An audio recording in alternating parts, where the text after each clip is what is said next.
What is going on, everybody? Justin here with Alpha Wash, and I am headed over to a giant apartment complex, 389 buildings. So, I've already came out and met with them, and when I came out, I was in our sales vehicle, which right now is my personal truck, but not for much longer because my plan is to go towards a hybrid to save on some gas, because right now I drive around a Duramax diesel that I had back in college because we used to travel a lot and I used it to pull a boat. So I don't really have that much of a need for it now, and it's kind of not cost effective at all. So we're going to go towards the hybrid, but that's beside the point. Stay in the left lane.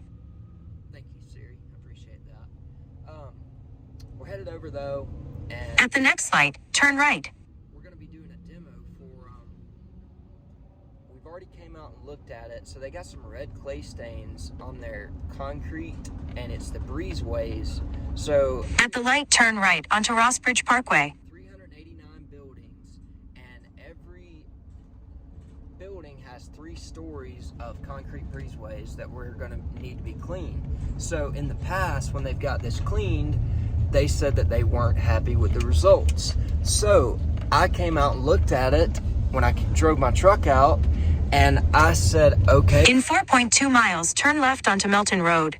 I can see why the people didn't get off or get it as clean as y'all want it, because they probably more than likely didn't understand the chemistry behind cleaning. There's a lot of red iron stains on this concrete, and I explained to the property manager that they more than likely either use a degreaser or sodium hypochlorite based chemical, and that treats organic growth and like grease buildup and things like that, but it will not treat any iron stains. I explained to him that on the alkaline scale, to treat iron stains, you need to be on the very acidic end of it to be treating that, whereas degreasers and sodium hypochlorite is on the opposite end. They're closer to a base, or on the other side of a base. I can't remember the name of it, but I used to be really into the alkaline scale.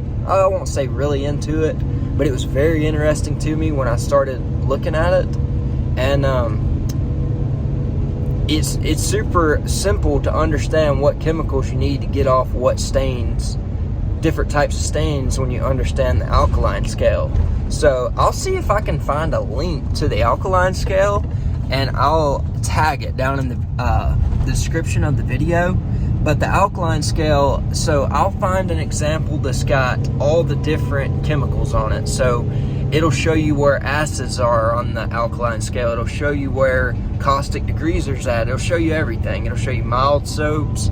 So that'll make it a lot easier and to understand the chemistry behind the cleaning we do. So I'm going back out right now. I set up a demo to come, and so what I'm going to do is there's 3 different types of chemicals that we use to remove iron stains. So the 3 chemicals that we use are either NMD80, which is made by EcoChem, and then F9 efflorescence, it works awesome, and then EcoChem 1 Restore, and that's the 3rd one. So out of those 3 chemicals, when we're doing something like this, especially at a scale this big, we want to make sure that we come out and do some test spots and see what our chemical ratio is going to be. Once we understand what our chemical ratio is going to be, not only have we showed them that we know how to do the job, but we also are factoring in what the job's going to cost us. We can do a section, like what I'll probably do is do 1 breezeway, and 1 person, 1 breezeway, do the whole thing, time it, see how long it takes me, and then we'll have a way to multiply. So if I say there's going to be 4 people doing the job, so I could take whatever my time ends up being, however long it takes me to do 1 breezeway, and if there's 4 people washing, multiply that times 4, and then do it times the amount of breezeways there is, and then I'll know what my labor cost is going to be, and I'll have my chemical costs because I know exactly how much chemical it's going to take me to do this one breezeway.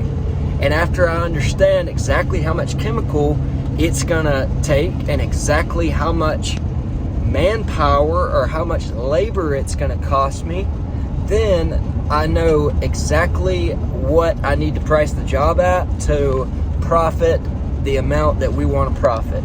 And that is all personal preference based on your business model.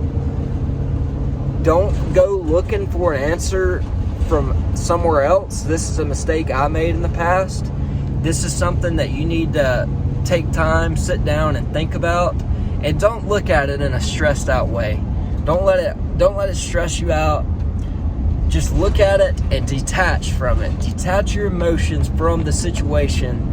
And when you look at a situation and you're detached from it, you make a much easier and much better decision 99.9% of the time. Logic beats emotion 99.9% of the time when it comes to business. So, I hope y'all found some value in this. I'll do a little video when we get on site over here, and I'll show y'all how it's going to turn out. Y'all stay tuned.